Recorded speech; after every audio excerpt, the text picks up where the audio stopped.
So, hello everyone. First of all, I would like to thank the GrayHat committee for inviting me here to talk, and I would also like to welcome all the audience here for attending the talk. Today, I will be talking on evaluating the security landscape with threat modeling. So a bit about my background here. My name is Shayal, aka bin DCP. I'm a security researcher and an application security engineer at a firm assembly now. Previously, I had worked on the security and resiliency of industrial control systems in various capacities, and I also participate in bug bounty programs and CTF sometimes when I can. As of now, I have 2 years of infosec experience, and when not working, you'll either find me climbing mountains or doing some fun activity. So, all right, let's get started here. Let's get started here with motivation first. So, let's question ourselves what information or power the organization has that is very much valuable to an adversary. So once these assets start accumulating in the mind, we start framing more obvious questions such as where is this information located, or how do we get it if we really need it. So now every company should aggregate the data sets in regards to security and should also evaluate such data sets. So, and honestly, companies collect and store enormous assets that are of less value to them than to a bad guy. So, it is essential that we have a better understanding of our application or infrastructure and how it interacts with other external entities and predict what can go wrong. So that it includes identifying the areas that an attacker would be interested in. So instead of drilling down on a single point of failure, we can use brainstorming techniques and go broad and aim for the coverage of the system. So its dependencies and avenues of the interaction, including. So ask yourself these questions. What if my credentials are stolen? What if my credit card information is stolen? Or what if we get hit by a ransomware? Or what if someone hijacks the database? So once we have located and identified a potential threat, we are coming up with a strategy to address and identify the problem with a viable approach. So uh, before moving on, I would like to emphasize the three terms in security here. I'm sure everyone is aware of it since they are daily used in the security world and are sometimes mistakenly use synonyms of each other. So it is essential to know the difference between vulnerability, a threat, and a risk. So this is an example by Luca Borgiani where he provides an example of lovely cottage in the middle of the forest, and he suddenly this bear appears from nowhere from the front door. Now, so in this case, it is a very practical approach to understand three different terms. So the open door is the vulnerability, of course.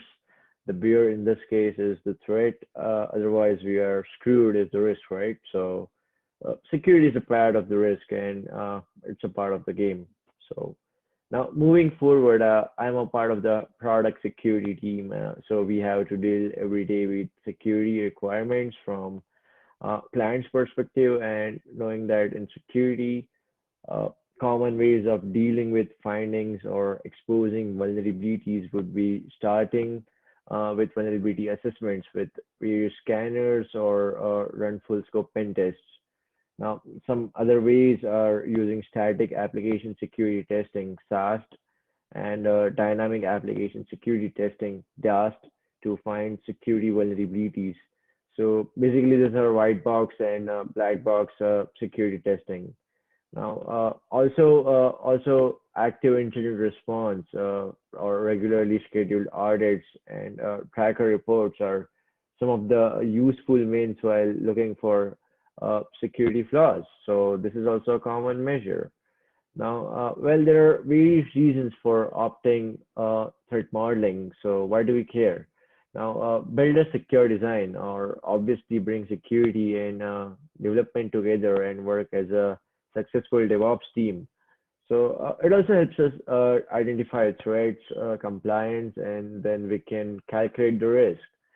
So when an engineering organization identifies and remediates a vulnerability in one of their products, it is often useful to conduct a root cause analysis because in any kind of investigation, all we care about is root cause analysis and mitigation, right? So consider from an applications perspective, you plan to threat model every time. So when new set of features are planned, or when the development cycle has ended, or prior to acquisition. So this can successfully help an organization improve the efficiency of the DevSecOps cycle by writing more secure and I would say more robust code. So, but now the first things first, before diving deeper into threat modeling now, how many of you have heard about the term threat modeling? I'm sure a few people must have and few people must have not. But in threat modeling, we start predicting what can possibly go wrong. We start predicting the future, what if, and we start thinking the pipeline.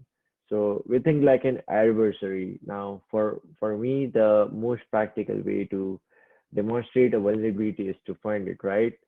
So and exploit it, of course. So, but threat modeling in an earlier stage in the software is an early in the software development life cycle. Now, practically, it is a method to anticipate the risk and consequence of the security threats faced by your product or uh, by your client. So it can be applied to a wide variety of things now, applications, it can be software, systems, IoTs, or ICS or networks. So the best part about threat modeling is oftentimes we think that it is just for the security folks, but essentially anyone can threat model, including the software developers, solution architects, testers, product owners, project managers.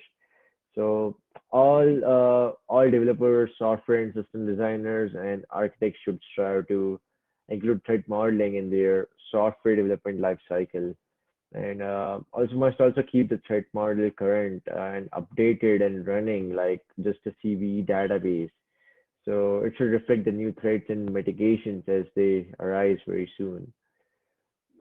So moving on to the benefits of threat modeling here, you will create your threat models and determine which mitigations are needed during an early stage of development of a new system, or application, or a feature. And so, assessing potential threats during the design phase of your project can save significant resources that might be needed to refactor the project to include risk mitigations during later phase of the project, or most obvious benefit is an improved application security posture. So one thing to note that obviously is we also target a specific risk-based area to focus our penetration testing on. And for instance, we can specifically look for cross-site scripting issues in targeted web applications and run some tests.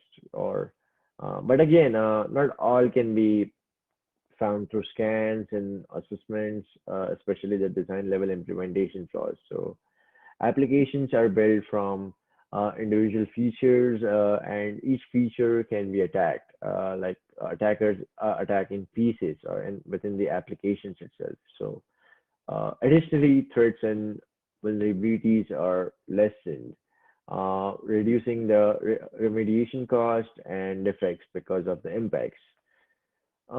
So now, a common way of looking at the threat model is that we decompose the application of or a network or a system and try to understand it from a holistic approach. We consider everything from the approach perspective. So this involves creating use cases to understand how the application is used, or identifying entry points to see where a potential attacker could interact with the application or identifying the assets and trust levels. But let me be clear that failure to produce a threat model prior to the development increases the risk of unforeseen security flaws. Now, we can also include relevant decision models for triaging specific independent threats. For instance, while rolling a database instance, and in case of structured query language SQL, we can plan to separate the control channel from the data channel, and while writing the parameterized statements to be executed separately, as this is one of the measures to prevent SQL injection attacks from the early stage itself. So validation of your threat model is the last thing you do as part of threat modeling approach. So there are a few tasks to be done here, and it is best to keep them aligned with the order in which you did the previous work. So therefore, the validation tasks, including checking the model, checking that you have looked for each thread, and checking your test. So you probably also want to validate the model a second time as you get close to shipping or when you're in your deployment phase. Now, identifying security requirements is not easy and not always been easy before, and a diversity of perspectives will lead to better decision making. Now, there will be always be another vulnerability or technical threat to find. So bringing a wide variety of perspectives to the exercise makes brainstorming more robust. It also increases the likelihood that you will identify the most important threats. Now, threat modeling in a group helps to address risk holistically, like I said earlier, individual risk one by one, and helps the whole team to learn how to think and talk effectively about security. So when the system changes, you need to consider the security impact of those changes. So sometimes those impacts are not obvious. Now, threat modeling can be done at any stage of development, but I would prefer doing that early so that findings can inform the design. Also, to note that we can threat model in the entire cyberspace. Now, include this in the IT as well as the ICS or IoT space. Now, however, ICS threat modeling is not yet fully implemented due to the excess of the time consumption. So when you're accessing or an existing system that has existing design documentation, spend time reviewing the documentation. And the documentation may be out of date, but it requires you to gather new information to update your documentation. So a simple example scenario where a server gets compromised because of vulnerable web components. Now, another possibility being username and passwords get stolen due to social engineering or a simple guess. Now, either of the ways, once the server is compromised, an adversary can start pivoting and do some lateral movements, and or might drop some ransomware in the system, which propagates and encrypts even rest of the systems. So the company will be at loss eventually.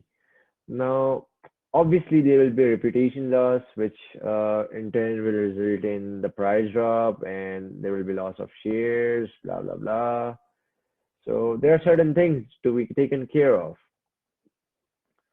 Now, the most of the attack methods are related to application security that are well documented and have recommendation mitigations available. It is important to note that because companies are only needed to report data breaches that involve personal or either payment information, so some attack categories often go unpatched, now, especially in industrial control systems and SCADA networks.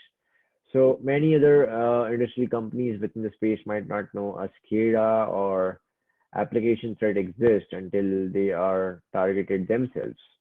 Now, when a data breach occurs, attackers don't always utilize the information or access they gain right away. They may use it for later time being.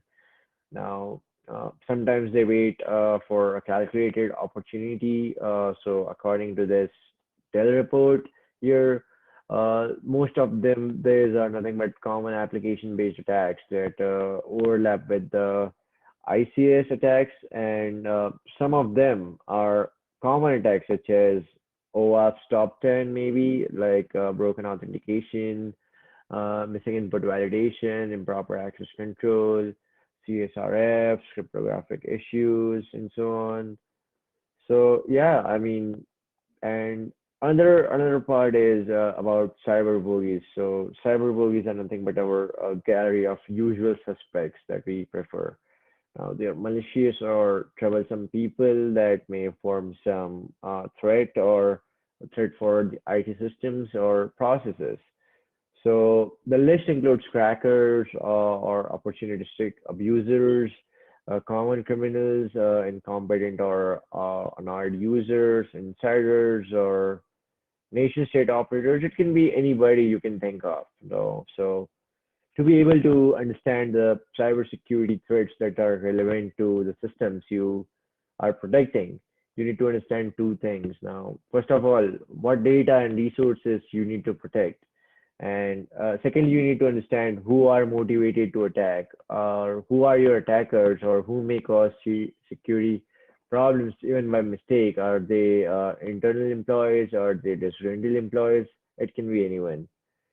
So cybersecurity threats that we face here are different depending on if we are defending a power plant or compared to a mobile application for making haircut appointments, or taking the appointments for booking pizzas or movies, or consider anything that runs on applications. So cyber bullies will help you, so you won't run out of any ideas or thoughts, or when you find it difficult to think like a hacker or attacker.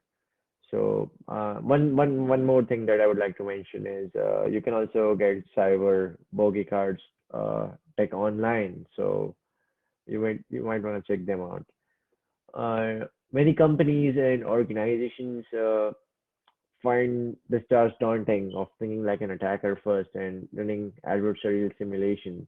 But threat modeling does not have to be overwhelming.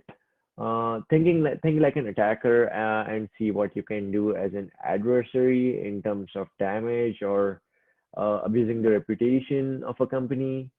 So what's my malicious motivation? What's the end goal over here? Does an attacker want to damage the company reputation?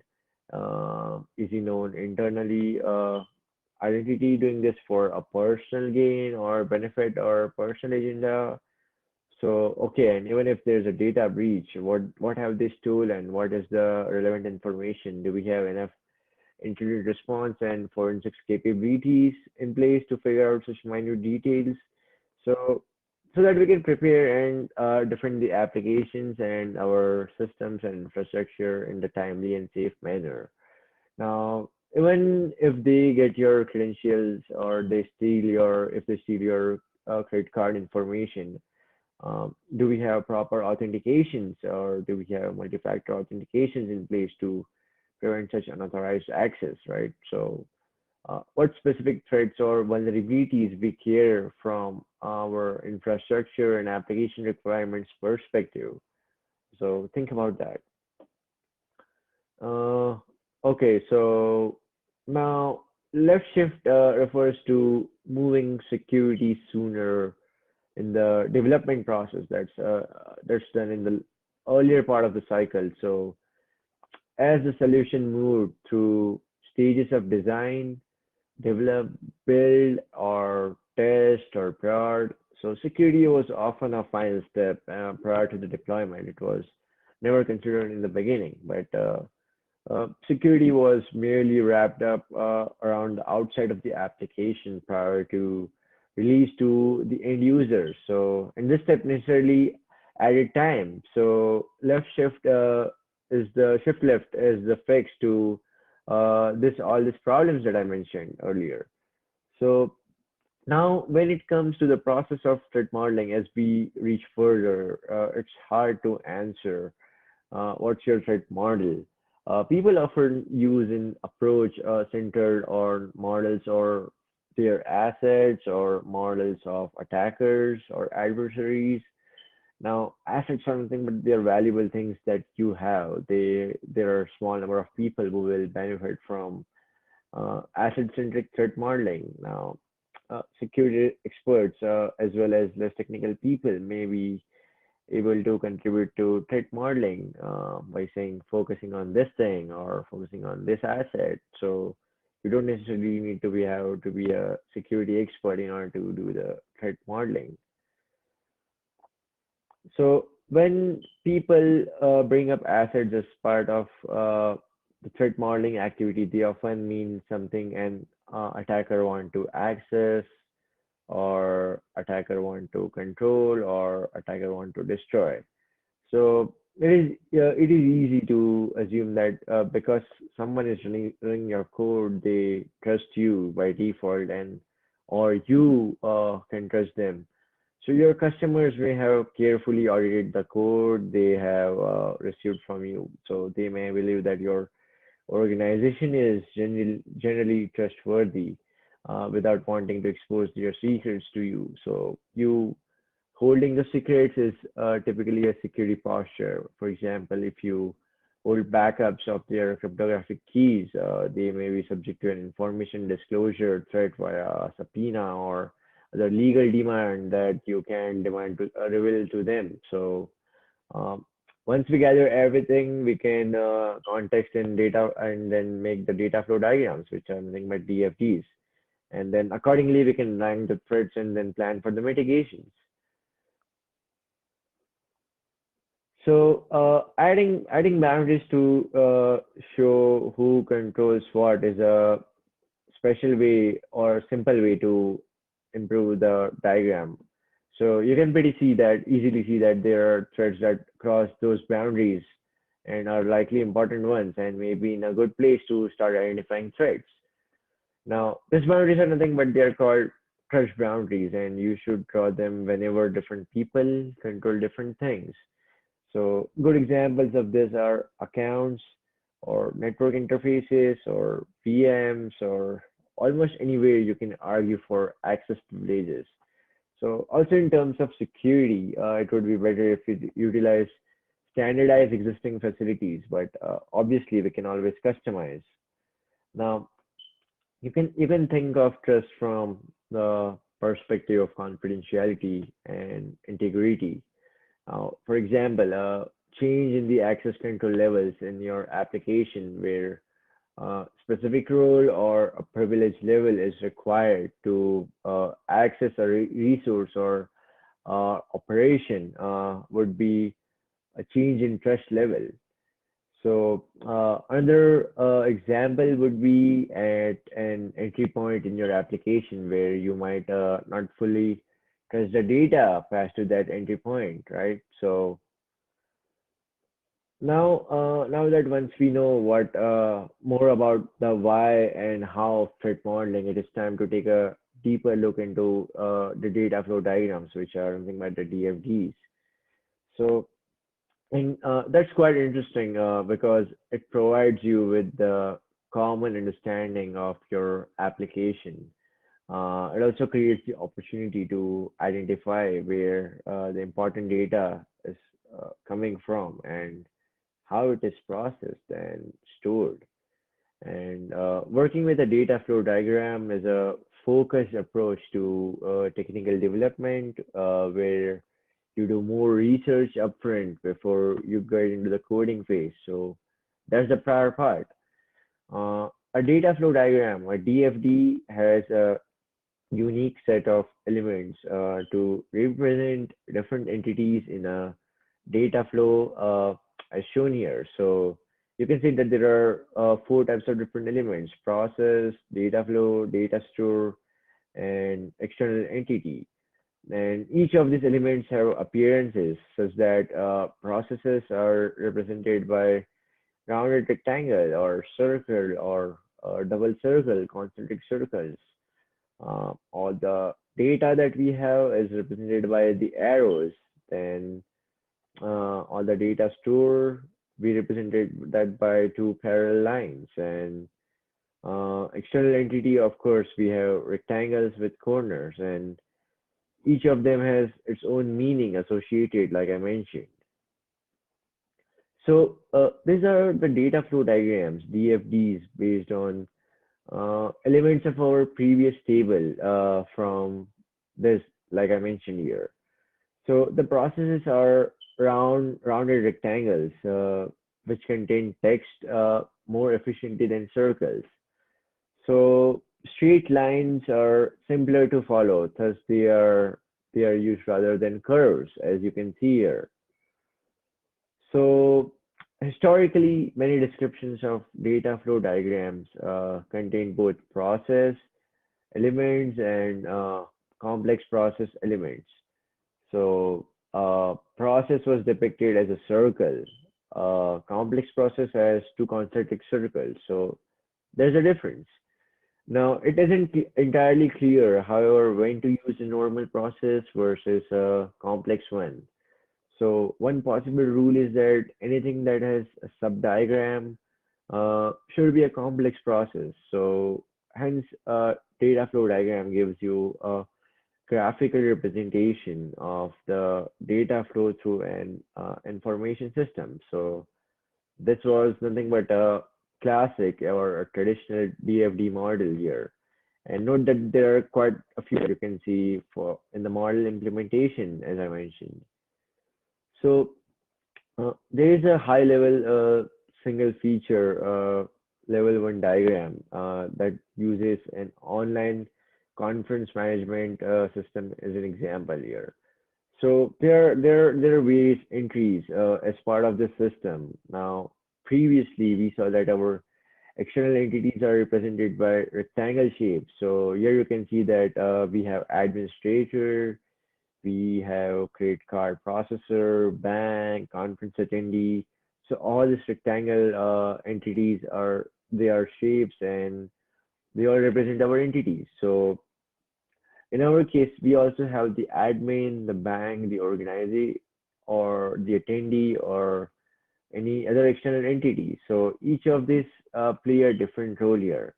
For instance, administrator creates conferences and makes financial transactions. Our processes are administration, conference registration, management that handles the data within our application. We can also observe that all our financial data here is stored as data store element, and all the arrows represent our data flow element here. You can see that we have single arrows, we have double arrows, we have parallel arrows represented in our data flow here. So each and every arrow and each and every data structure has its own representation within a data flow diagram. Now, stride is nothing but it's a mnemonic for things that go wrong in security.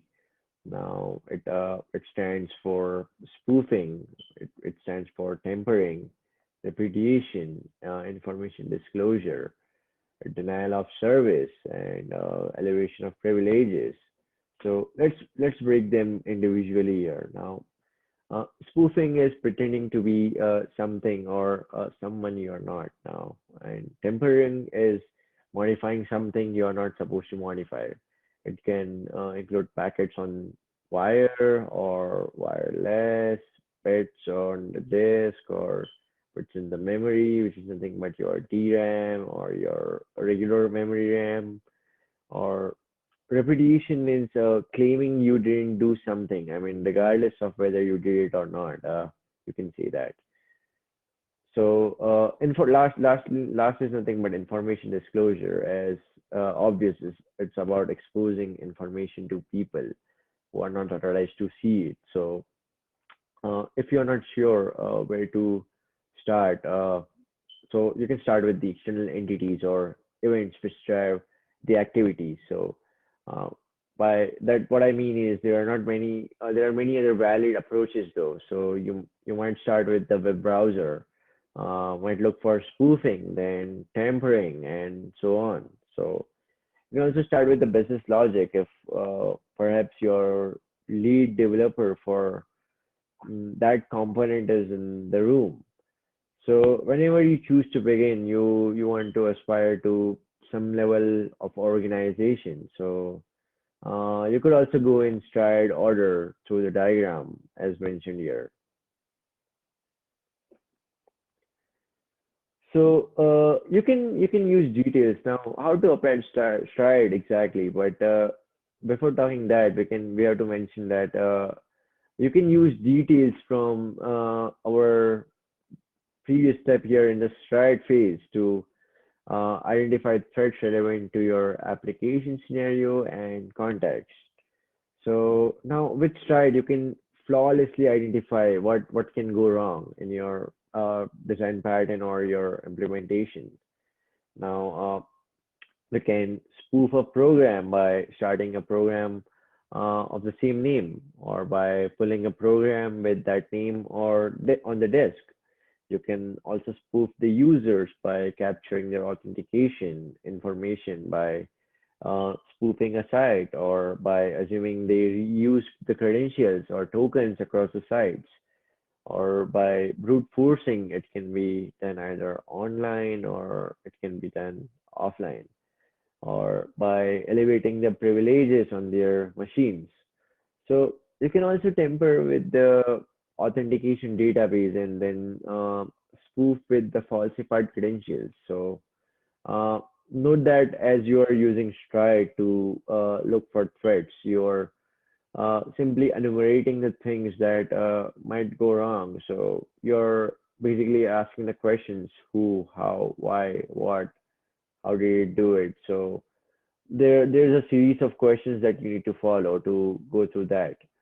Now, so note that you are using Stride to look for threats. So the exact mechanism for how it can go wrong are something that you can develop later and work with your rest of the team. So I also like to mention that you will sometimes hear Stride referred to as Stride categories or the Stride taxonomy. These are the multiple names or nomenclatures referring to the Stride category. So this framing is not helpful because Stride was not intended as, nor is it generally useful for, I would say, categorization. So the goal of the Stride is to help you find attacks and then categorizing them might help you figure out the right defense controls, or then it might be a waste of effort. So we need to be careful regarding that. Now, earlier we saw that the data flow diagram of a conference management system. Now, this represents its physical view of the same conference management system. Now, consider the scenario where we have hosted our infrastructure with various components. So we also have credit card processor, or here we have the bank, and that is used to process the financial data, and then we have registration data into the database server. The client, on the other hand, here wants to authenticate the credentials and log into the web pages within our directories here.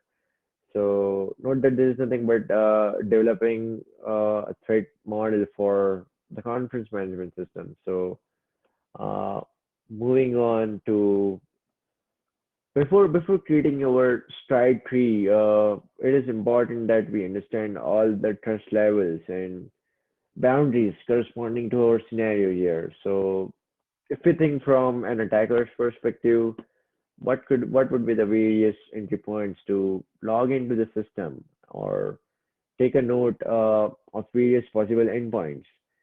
So each of these entry points have predefined trust levels for the accesses. For instance, admin as well as a normal user with valid login credentials can have access to a search entry page. So you can classify like who can enter into your system. You can threat model and walk through all the process, and then identify the endpoints, your adversaries, and then compare it with your trust levels and break the boundaries. So now our attack vector tree for spoofing with stride goes as, let's say our adversary here tries impersonation or tries social engineering. Now they might eavesdrop on the channel and sniff some data and try to decode it and play around with it. Now they even might try XSSs and further escalate the cross-site scripting vulnerability to CSRFs for credential stealing, and other disclosure methods include being a victim or phishing or either a spam. So attacker can further try spoofing by spoofing the user ID details, or you can try password resets. There are lots of mechanisms that they can implement here. And lastly, as a remediation, we outlined them at the bottom level. So uh, within our strike tree here, at the very top, we identify the threat actor, and then we create the branches, the possible attacks and the possible attack scenarios with vectors. And then at the very bottom, we design or recommend the mitigation at the bottom of the tree.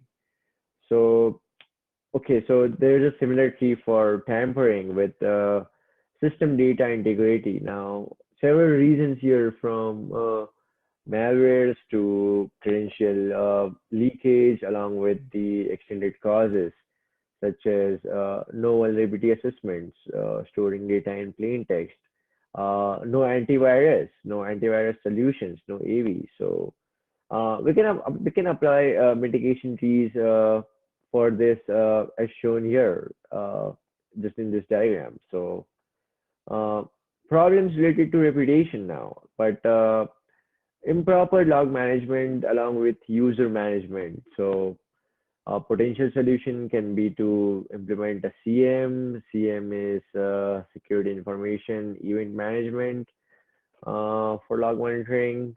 You can also audit the user accounts and check for default passwords, weak credentials, strong credentials. You can also include MFAs, multi-factor authentications. You can use digital signatures for further prevention. So ask this question: what else can be leaked from the data information disclosure category? So access control lists are not implemented here. So there is a fine chance of session hijacking or injection-based attacks as well. Now, information leak due to errors from database also falls in the category.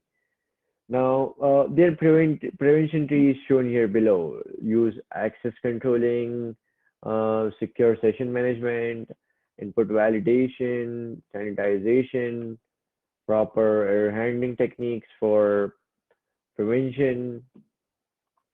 So, two more threat categories are shown here finally. So there are several reasons for causing denial of service within a specific provider or within a specific service.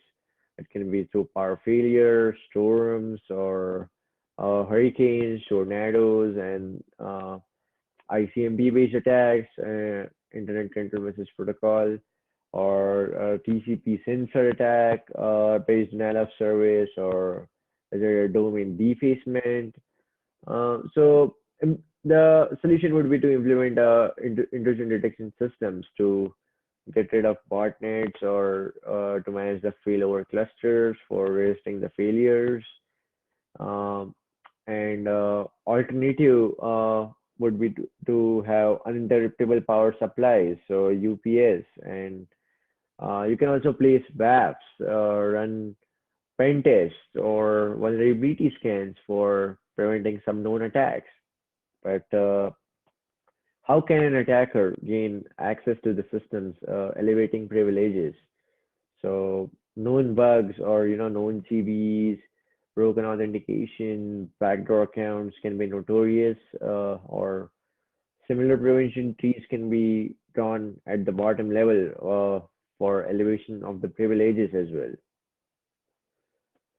Now, let's say if your company's website were defaced, this could cause damage to your company's reputation, of course.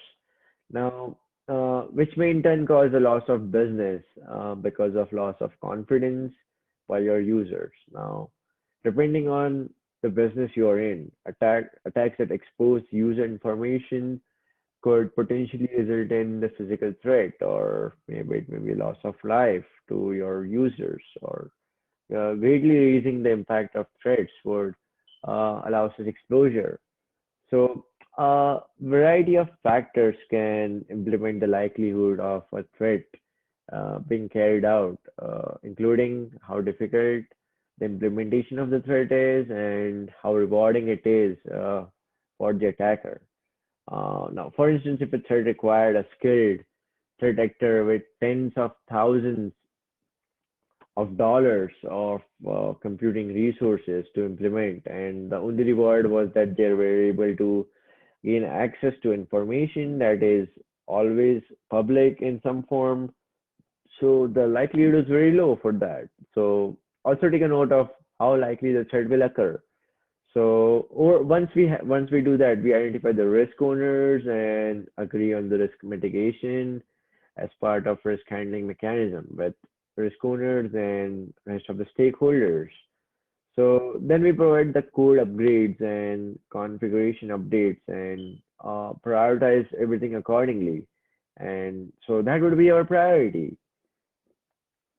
So apart from Stride, we also have a process for attacks simulation and threat analysis, which is nothing but a PASTA as risk-centric threat modeling approach. So we also have visual, agile, and simple threat modeling that is based on Threat Modeler and automated threat modeling platform. Now, we know that Trike was created as a security audit framework that uses threat modeling as a technique. Now, it looks at threat modeling from risk management and defensive perspectives. And so, Trike has a vague and sufficient documentation, so that's why we avoid using that category for threat modeling. Next, we have HTMM, that is nothing but hybrid threat modeling method. Now, HTMM contains built-in prioritization of threat mitigation. Now, there are various other models besides this existing models, and one of the models that I'd like to mention is Thread, which is just like a Stride model, but Thread model is outdated and we don't implement it anymore, so I haven't included that. Now, there are different kinds of threat modeling tools available on the internet, but I can tell you that Threat Dragon is straightforward and easy to comprehend. Now, it includes system diagramming and a rule engine to auto-generate threats and mitigation. So, this is a tool intended to be used by software development teams that includes developers, operations people, DevOps folks, or user experience specialists. So Threat Dragon uses the same Stride modeling framework as a baseline for their threat modeling. Now, it also provides you the option to add your threads, but does not provide you to change the framework. So, however, the source code is available on the GitHub. So, if you want to contribute towards embedding other frameworks like attack trees, track, or pasta, just feel free to sign up. So, yeah, threat modeling has different features. Now, it allows you to create your own attack trees and write down your potential threats. So, in this example, this was a DFD for SQL injection prevention. So that's why I had written here there's a potential blind SQLi between the two hosts because I had two of my hosts running, which were a part of my backend. So again, we have the Microsoft Threat Modeling tool here. So I think this is the version 2020, new version here. So this is nothing but uses data flow diagrams (DFDs) and identifies threats based on threat categorization. So besides this tool, Threat Modeler is an interesting tool based on the vast threat modeling technology (VAST). Now it is developed for current DevOps teams, and it gives rooms for several departments to work together with CISOs and other security experts. So note that Microsoft threat modeling tool uses Stride framework, and over here within our framework, it allows you to create your own DFDs and categorize your potential threats and risk it them according to just like Threat Dragon. So now in a company, what threats would you consider from a customer's perspective? Now, let's say we have three entities here. We have Alice, we have Bob, and Mallory in our company network. Now, Alice does all the auditing and handling of all the user accounts. Bob stays remote most of the time and handles client documents. It can be anything from insurance papers to the employee pay stubs. It can be anything or any other private information. Now, Mallory also has access to some limited internal documents. So they all need username and password for authentication here. So once you gather all the relevant data from the company, from this particular three users, you can always create a walkthrough. You can ask questions and then simulate your threat model accordingly. So customers demand secure products out of the box, and so security should be a top priority. That should be on the top of the mind of everyone. But without a standard approach to security, it is almost impossible to deliver on the customer's expectations. So that's where the security development lifecycle (SDL) comes in. Now, over the years, multiple SDLC models have emerged from waterfall and iterative to more recently, which is agile and CI/CD, which increases the speed and frequency of development. So, lack of the standard approach to securing products causes problems. So, for one thing, vulnerabilities run rampant in shipped products. They are everywhere. So, you just need to hunt them. Uh, Also, that the triage and the response needed to deal with this are major things. So, there are lots of resources that you would be needing, lots of time and efforts and energy to triage every tickets in all these phases. So the design phase of the SDL consists of activities that occur hopefully prior to writing the code. So that should be before our build process. Now, secure design is about quantifying an architecture for either a single feature or the entire product, and then searching for problems. So with many systems, the plane is in the air as the wings are being designed, but the SDL can survive even this craziness. So the key is to use threat modeling. So and I would highly recommend perform threat modeling preferably as early as possible in your SDLC cycle, include early.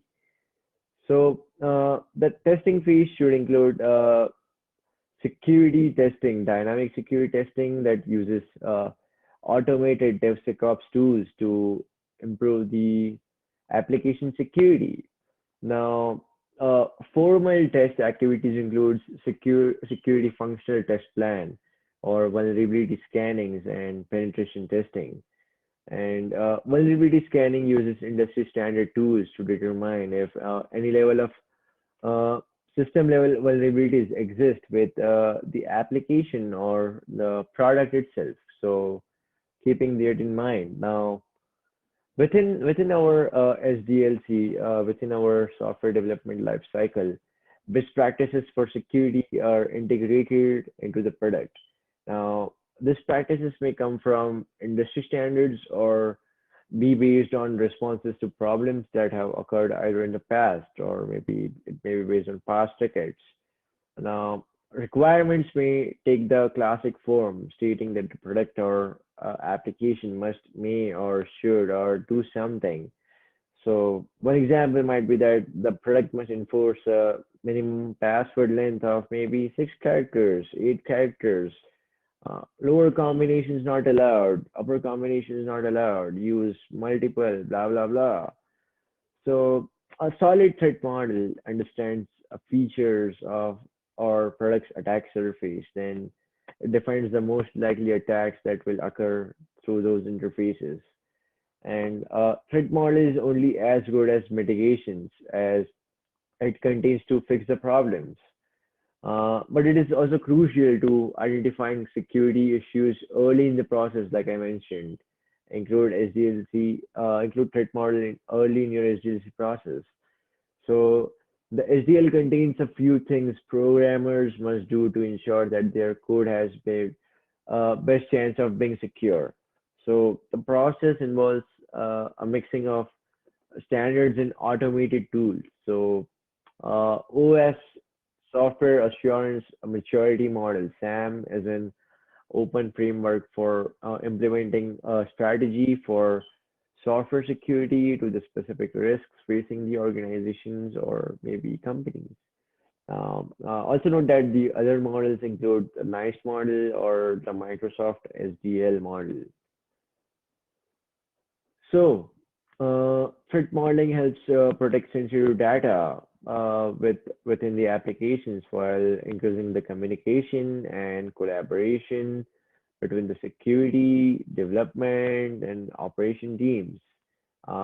It's not always easy to implement, but there are great returns for doing so properly. So the end fruits are always useful. Now, also note that when threat modeling is conducted on a consistent basis throughout an organization's application portfolio, secure designs pattern begin to emerge that can be documented, and then you can leverage that by application development teams. So this again contributes to the establishment of a proactive DevSecOps culture.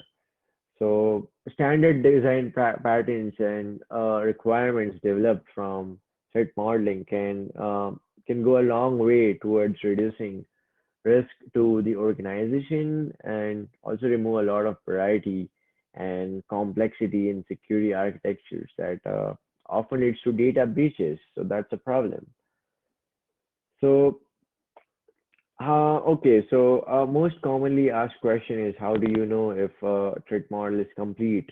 Now, unfortunately, threat model analysis can become quite non-linear, often recursive, despite our best efforts to torture the process into a sequence of described steps. So a threat model exercise is much a journey through guesses, firmly based on study and experience as it is in the exercise in applying engineering certainties or principles.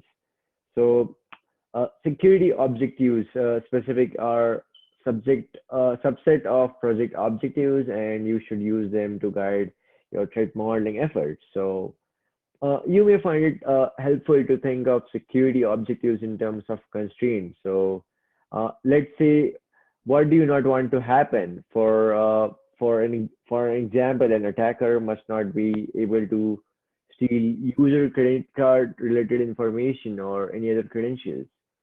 So by identifying your key security objectives, you can determine where to function or where to focus your efforts. Now, identifying your objectives also helps you to understand the goals of potential attackers and concentrate on those areas of your application that require closer attention. Now, for example, if you identify customer account details as sensitive data that needs protecting, then you can examine how securely the data is stored and how access to the data is controlled and audited exactly. So, and hence we have to create a step-by-step model based on those needs exactly.